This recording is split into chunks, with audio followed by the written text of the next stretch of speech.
So today in our sandbox session, we're talking about itinerary development, and our guest for this morning is Chris Sheppard, who is the Executive Director of the Legendary Coasts DMO in Eastern Newfoundland and Labrador. Chris is a familiar face within the Newfoundland and Labrador tourism industry and is probably very familiar to all of you. He has more than 25 years experience in many areas of the tourism sector. And today he's going to talk about what an itinerary is, explore the various types and possible themes for an itinerary. And as well, he will look at the benefits of an itinerary for a visitor and why a visitor might want an itinerary. And he'll also review some tips for writing itineraries and what we do with them when they're ready to be used. So with all of that said, I hope you thoroughly enjoy the session, and I'm going to turn the screen over to Chris. Hi everyone, thank you so much for inviting me today to speak.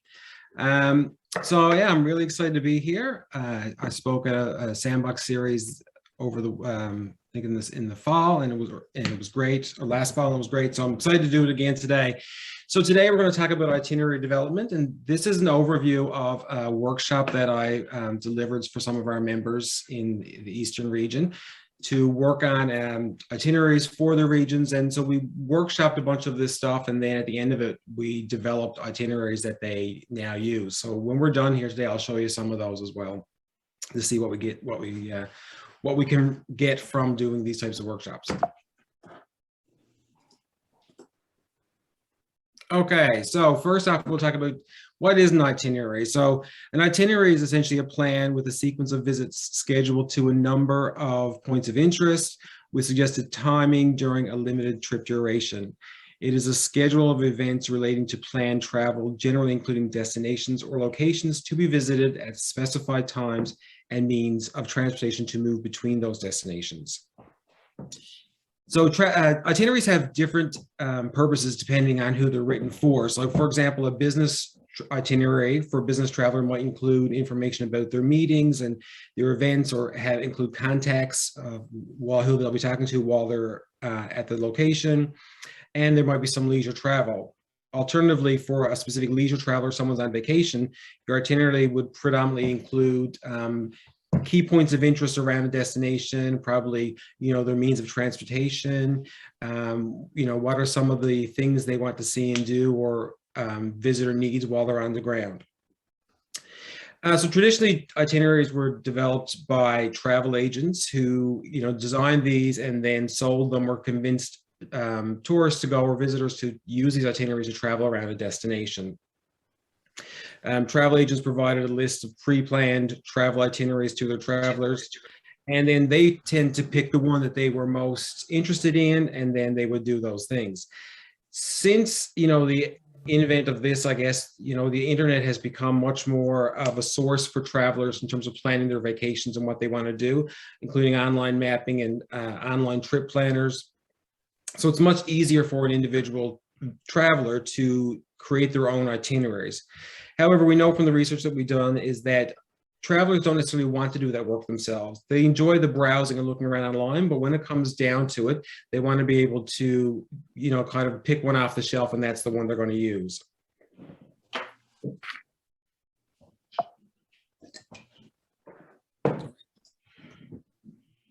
So we're going to talk about 3 different itinerary styles. So one is self-directed or self-drive. So that's designed to guide the traveler, but allow them to make their own choices based on their interests. So different from then, if you were buying an itinerary from a motor coach company, the self-directed or self-drive allows the individual to find their own way based on the information that you give them in the itinerary. There can be single destinations, which directs a traveler to a single location with a series of sites within that destination to see. And then multi-destination, where travelers stop at more than one key destination, and then each of those destinations includes a series of sites. Alternatively, it may also include stops between those key destinations.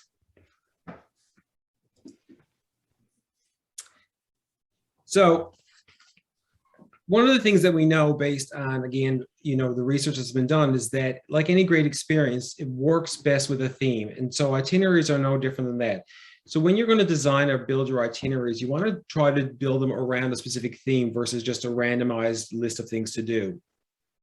So special interest itineraries, we use the theme as the basis for the itinerary. So general interest or catch-all itineraries are great, you know, like I said, like randomized itineraries. However, when you get a specific focus on your theme, you can more easily hone in on your marketing efforts and who you want to direct your itineraries towards.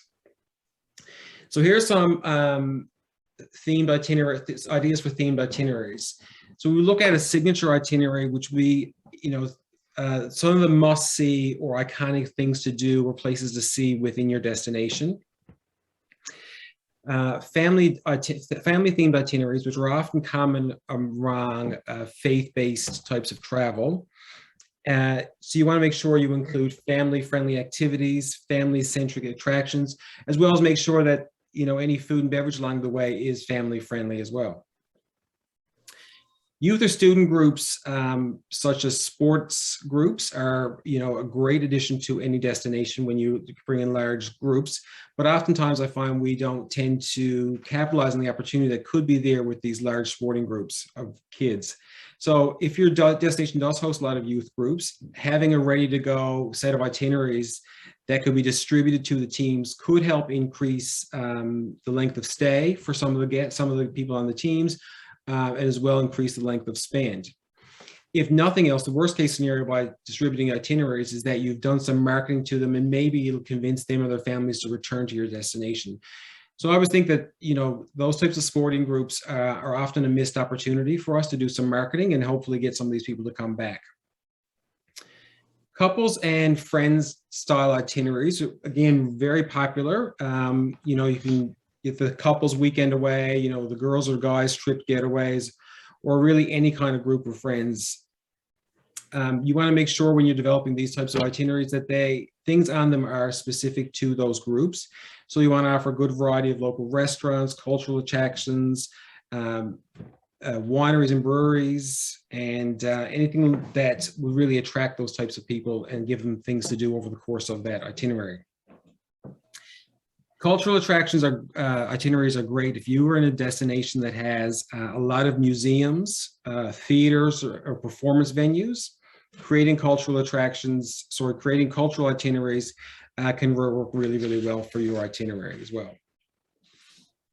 And then the last one I had there is outdoor active ones. So, you know, if you're going to develop that type of itinerary, you want to make sure you include all available, you know, hiking, biking, or water activities that you might want to do in your destination, and make sure you include accessibility suggestions or limitations. You know, if you want to include hiking trails or walking trails, try to provide some information with the level of difficulty for that, so people, you know, are selecting based on their fitness level.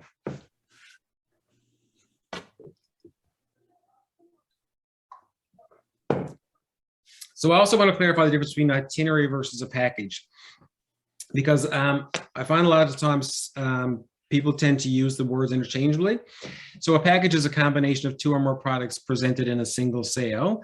And typically it's working with other local tourism businesses to create new deals. Or it can be yourself, a single tourism operator selling their existing product with the addition of at least one value add. And so put all the money signs around there, because the big difference between an itinerary and a package is I would define a package as an itinerary that you've sold, essentially. So a package is sold, and that's really the only big difference between an itinerary and a package. And remembering that the development of an itinerary, the basics of an itinerary, that can actually then be evolved into a package, depending on the number of partners you have, and if they're all willing to get into it and sell it, you could probably create a package around most of the itineraries that you develop.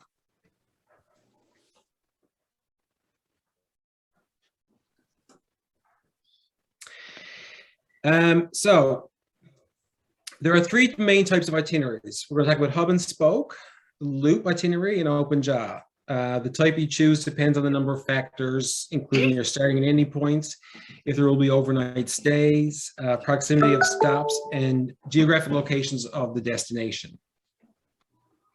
So the first one is a hub and spoke itinerary. So a hub and spoke itinerary is typically great for urban centers. So if you have an urban center which has a lot of outlying attractions, this is a great itinerary to use. You know, you stay in one spot. So the benefit of it is that you typically check into a hotel or your accommodations, and you're going to stay for the entire duration of your trip. And it gives you that home base. You can unpack, you can get comfortable, and that accommodation basically becomes your temporary home. And then each day you can go out and do day trips. So you go out to a destination, explore that destination for the day, and then return home in the evenings, or return back to your accommodations in the evenings and be able to spend time there as well. So that's what we call a hub and spoke itinerary. A loop itinerary, just as the name suggests, it starts and ends at the same location, works its way around multiple destinations or multiple sites, and then ends back at the starting point. So that can be all done in one day. It can be multi-day. It really depends on what it is you want your visitor to see while they're in your region. The only thing I would caution about a loop itinerary, especially if it's multi-day, is it can be, if there's a lot of driving in between, it can be very tiring. So you want to make sure that because they're they may seem like feel like they're on the road constantly, you want to make sure that their itineraries are not too packed and they have lots of extra buffer time in between. So when they're driving, they can take their time, or if there's traffic issues and all the other things or weather that comes up, you want to make sure that they have the ability to have time to do everything that it is they want to do. And the third one is an OpenJaw itinerary. An OpenJaw itinerary has a different ending point than its starting point. So it's has to be well planned. So you work your way through from one destination to another. Typically is used when the first, like I said, when the first and the last stops are different.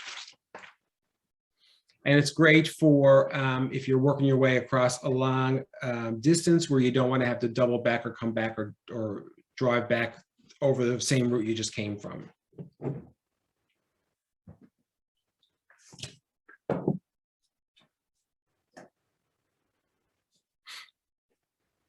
So, as we know, today's travelers are seeking authentic local experiences that take them off the beaten track. Suggested itineraries are a great tool that travelers can help travelers find those experiences. So some of the benefits to having itineraries available for your travelers or for your visitors is travel itineraries ensure that you can manage your time. Travel itineraries that include travel between attractions with estimated durations at each attraction guarantee that your visitor or traveler can get to do everything they want while they're at the destination. Itineraries also ensure that travelers won't miss anything. Travelers will be sure to see and do the best of your destination. As a local, the person who designed this, you are the expert on the destination, and all the we don't want to miss type things that the travelers will do while they're there. So an itinerary ensures that they will get to see and do all the great things at a destination. Itineraries also help visitors prioritize the attractions they want to see. So themed itineraries do this by having similar types of activities located in one list. So instead of your visitors having to research all the different attractions that fall into the things that they're interested in, your itinerary will already have done that for them. And it can be used as a reference where the traveler can pick and choose the activities they want to do as well.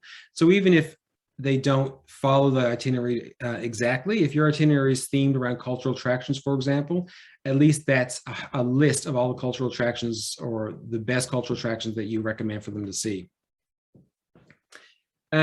Itineraries also can help the traveler manage their expenses while they're traveling. It's because knowing what they're going to be doing, this means that the traveler can estimate their costs and plan their budget more accordingly for their vacation. And an itinerary tells the traveler the places they'll visit and activities they'll be participating in, and that helps with efficient packing. So instead of packing, 4 pairs of shoes that they're not going to need when they actually need hiking boots, your itinerary will help them figure those things out in advance before they come.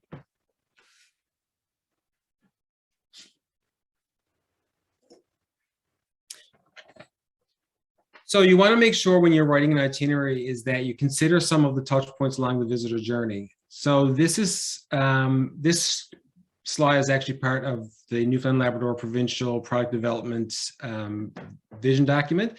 So it's really relevant. So I imagine that most destinations would have something similar So we want to look at things to make sure that when you're building your itineraries, you're thinking about things like transportation between sites, visitor services. Is there Wi-Fi? Are there public washrooms along the way? You don't want to send someone on an itinerary that's a 3-hour drive and there's nowhere to stop to use the washroom or get food along the way. You want to make sure that their accommodations are located close to stops. So again, if you're sending people, through different regions and they need to be staying in new hotels every day, you need to make sure that there's going to be hotels at the spot they're going to, or accommodations. And of course, you want to make sure that their entire itinerary is filled with great experiences and things to do.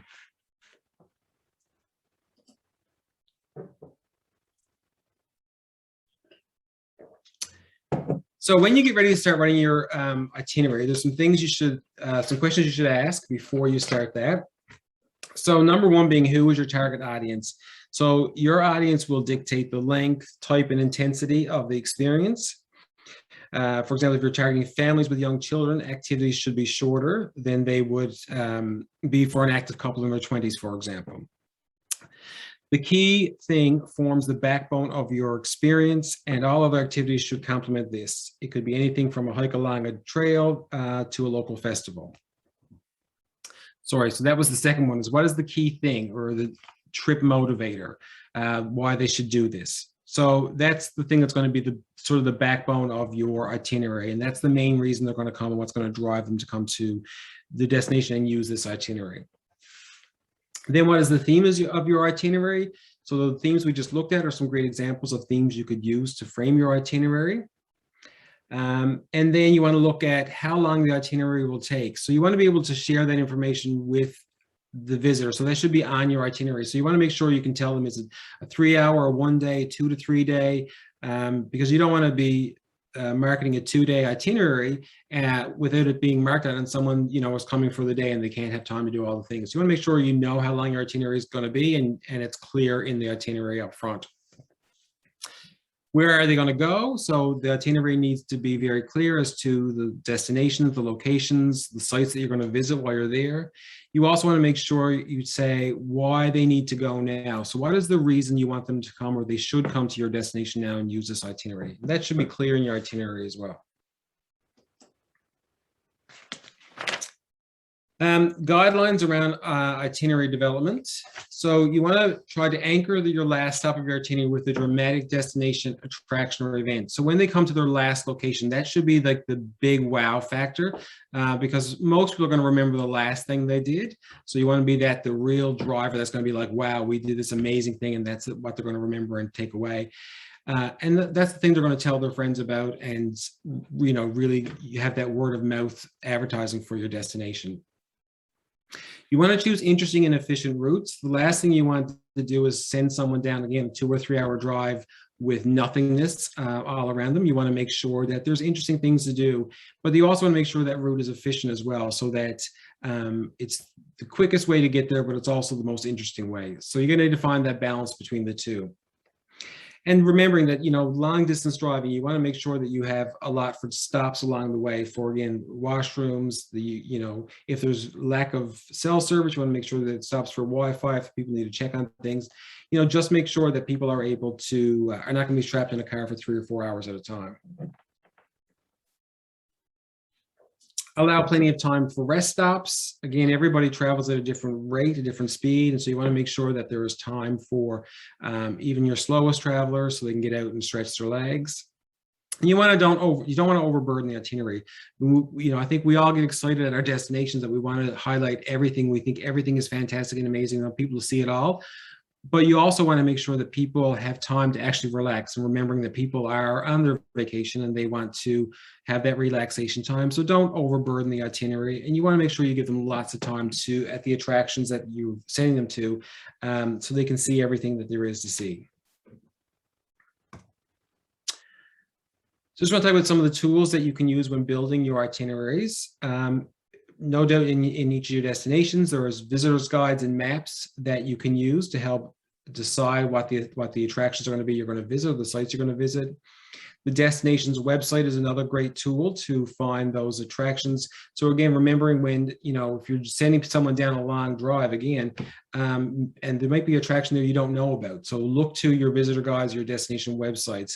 Also your town's business directory. So if you're sending visitors into a specific town or city, have a look at the business directory. It'll help you find the things like public washrooms, public Wi-Fi, any other kind of services that might be needed along the route. And then online maps like Google Maps, because you want to be able to map out the itinerary. The visitor will be traveling from place to place, and therefore, you know, you want to be specific with the directions. So that they find their way. You also want to be very careful when you're using online maps. You want to confirm that they're accurate. Lots of times I know in rural Newfoundland, we have issues with Google Maps being accurate. So you want to make sure before you start sending people down a wrong trail that they are finding the right way. Yeah, I went visited a site last winter, and Google Maps took me down the electrical wire line trail. I ended up right off the road. So you want to make sure that you're checking your Google Maps to make sure it's active. And also you want to consider the mode of transportation. Are people, you know, walking or hiking the whole way? Is it, you know, do they have a rental vehicle, or are they driving their own car or truck? Is it an ATV itinerary, or is it, you know, on bike, or, you know, a motorcycle itinerary? So that is all part of, you know, the planning process of your itinerary.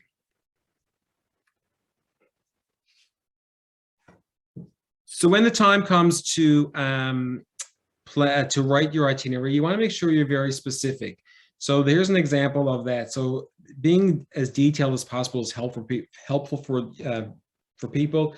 Choose the specific spot they should stop and take a picture, which trail they should take, and even details about where they should park might be helpful. Pick the specific businesses where people should stop, and name a great thing that place is known for. So again, remember, like, you are the expert in your destination. So when you present an itinerary for someone, you want to kind of give them those local insider tips, you know. So this is a great restaurant because of this, or this is a great hiking trail and this is why. You know, so some of those things that, you know, only a local would know. So relating the itinerary back to something locals do is a great way to create authenticity as well. And then finally, we want to be able to measure the performance of the itinerary. So it's great to have these itineraries, but you want to be able to decide if they've been successful or not. So some ways to do that is, you know, on social media, you can develop hashtags around the itineraries, encourage people to tag them while they're on their itineraries. Post your Instagram, Twitter, and Facebook somewhere visible as a gentle reminder. So along the itinerary, you might want to have postings, you know, information about your social media, or set up selfie spots along the itinerary. Give people a place to stop and take a picture of themselves, or even within your itinerary, say, this is a great spot for a social media picture. So giving people those little cues to help them suggest that they might take those photos, and you can follow them on social media and track that. You can have partner businesses ask visitors if they're on an itinerary or where they found out about this route. Include an exclusive coupon for businesses on the itinerary, so maybe you can track your usage through that. And then, of course, if your itineraries are living on your website, you can view your page views or your downloads of the itinerary from your website. So those are all some great ways to track the success of your itineraries. And that was it for my presentation, but I do, like I said, want to show you an example of the itineraries that we developed as part of, as part of a workshop we did. Let me see if I can, yeah, there. So you'll see that this itinerary, we developed 4 different itineraries, and this is just one of them. So this is a 3-day itinerary of the hidden gems of the Burin Peninsula. So after we worked with the group and everyone, they developed the actual written part of the itinerary, then we put some iconic photos behind it, included links to all the stops, what to do with descriptions, some more photos around the location. So again, to get some ideas of where they might want to take a photo. Yeah, so again, important that when you're working with your partners to include links back to their website so people can get more information about it. and give them a really great list of what they can do and what they can see as well. So that's when we actually did 4 of these itineraries, and they all had a similar style. And then they live on the website, and each of the operators who were involved also put them on their websites. And then you can use social media then to drive traffic back to your website to view these itineraries and download and print them as well. So thank you so much.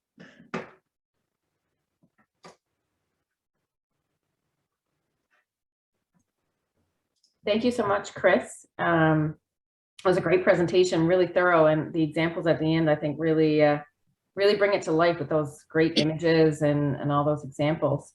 I'll open up the floor if anybody has any questions or comments for Chris. You can unmute and go ahead with your comment or question.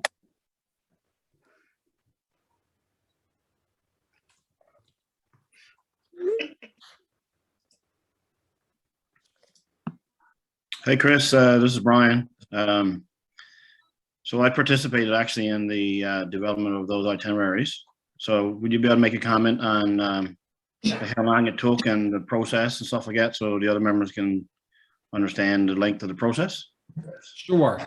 So we worked through a lot of the stuff I talked about in that presentation. We worked through those questions and answers and everyone over a course of about 2 hours as a large group. Then we broke out into smaller groups, and I think everyone met for another couple of hours as a smaller group, and then we reconvened for another 1 hour. So I think, you know, those were pretty much developed in about a 5-hour period, and then you know, kind of the framework of the itinerary in about a 5-hour period. And then you know, had someone go in and do the design work of it after that. So it's, you know, it's not really a hugely long process, but I think it's well worth it. When you look at it, you know, not just the itinerary itself, but the availability to use as a marketing tool. Many operators find it very difficult to find content to share on social media and find ways to drive traffic back to their websites. I think this is a really great tool to do that when you want to go in and talk about itineraries. It's also a great way to work with partners and connect with other tourism operators. Again, you know, linking everybody within your itinerary so they can do the same thing, share that content on social media and driving business back to everybody's websites to help book more travel. That was a great question. Any other questions or comments? Yeah, Chris, thank you so much for that. I was wondering, could you just repeat the URL for the site where those examples are, and also, like, when itineraries don't end up helping destinations meet their goals, what are the things most likely that went wrong in the process? Yeah, what I'll do is I'll send that link out. I'll get in order to send the link out with my presentation as well. So I think, you know, when itineraries don't help, I think that the biggest issue is about marketing the itineraries and understanding that it is a marketing tool more than like an itinerary is more of a marketing tool than it is actually a visitor's tool. Lots of times we'll find that people don't necessarily use the itineraries or even like packages. You develop packages and you might never sell that package, but we know that people use the information they see in a package online or they see an itinerary to plan their own travel around that. So although you may never see the itinerary actually used, or you may never see the package purchased, we know that people are using the information from that to plan their travel. So I'll give you an example. Last winter, I worked with some tourism operators to create some packages, and within that, one of the packages in particular, they didn't sell. Not one package was sold. However, one of the visitors that came to this region because of the package had discovered that there was a artisan pizza place and there was a cider company in the same area that they had never heard of, but they found it in the package, and now they go there about every 2 weeks for dinner and cider. So although they never sold a package, they never made a cent on creating that package, they continually get business because of it. So I think that, you know, the key thing is to remember that these are marketing tools more so than actual visitor or traveler tools, right? Thank you. Yep. There was a question that came up in the chat there just regarding the presentation, but I think you've answered that one. So that's great. I just have a quick question. You talked a little bit about on one of your examples there, there were some things at the end there, little sample add-ons. Just wonder if you have any kind of rules of thumb around those like sort of extra suggestions or add-ons, like around how to keep that from being too much or too confusing. Like, did you kind of have like 1 or 2 per itinerary, or how to sort of, I guess? Yeah. So great question, Laura. So I think there's a couple of things. You want to, like, your itinerary is going to be, that's the trip. If people are going to use their itinerary, these are the things they want to do. So if you're providing a 5-day itinerary, then those are the 5 days are going to be full. The idea of an additional add-on would be if there was something nearby that was in itself its own itinerary or package. So for example, in the one we used, one of the additional add-ons was a resort. So then once you buy an extra couple of days at the resort, those couple of days are already planned for you. There's no more work to do other than call and pay the bill. So I think, you want to make sure you're not saying, oh, stay and do this, but you figure that stuff out on your own. You want to make sure it's something that is completely ready to buy off the shelf. It's not going to be additional work for the visitor. And with that, 2 or 3 would be the most I would ever put in an itinerary. You don't want people to get overwhelmed. Again, part of the reason you're building those itineraries is because the visitor or the traveler, they don't want to do the work themselves. So you want to minimize any additional work. Great, thank you. Anybody else have a comment or question for Chris, or even a general overall comment?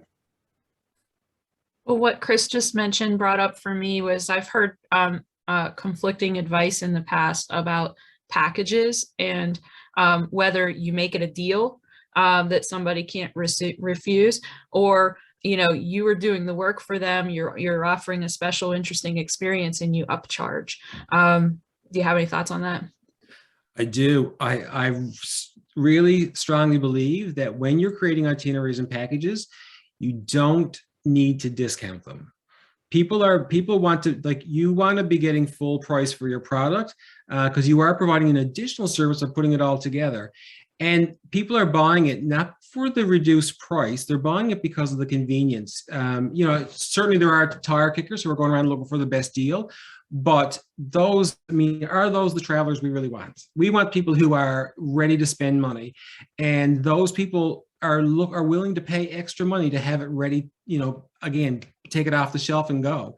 So I'm very reluctant to, I never encourage operators to discount their prices because, all operators are working very, very hard.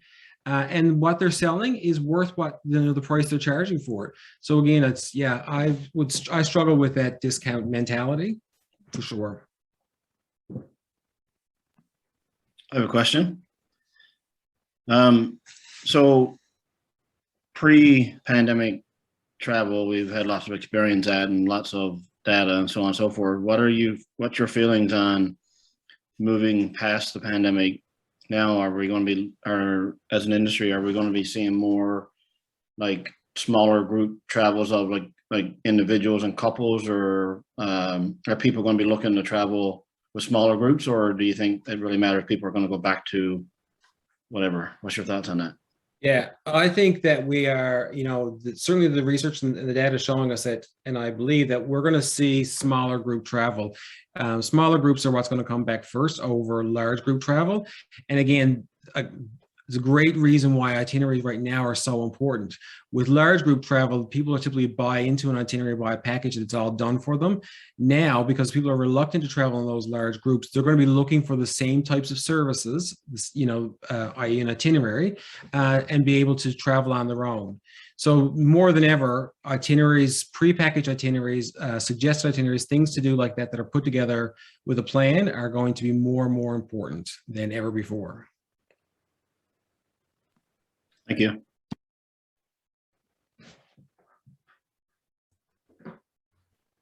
Any other questions or comments? All great ones so far.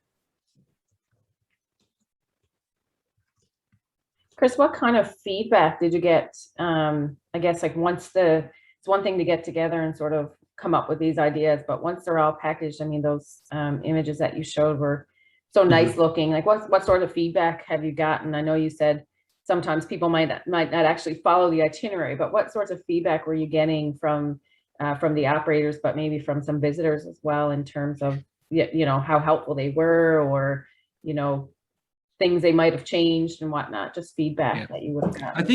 I think the biggest feedback we've gotten from not just this workshop, but other ones I've done in itinerary development is that even the people who put them together are surprised how much there is to do in the destination that they're featuring. Until you really sit down and go through the visitors guides and you're trying to fill in those gaps of time and between, you know, stops, you don't really realize that there, you know, how much there is to do in your region or how much at your destination. So I think that's the biggest piece of feedback that we've gotten, is that. And the other aspect again is the increased traffic to their websites, using the content on social media to drive visitation back to your website. Was also the big benefit or the piece of feedback I got back on those.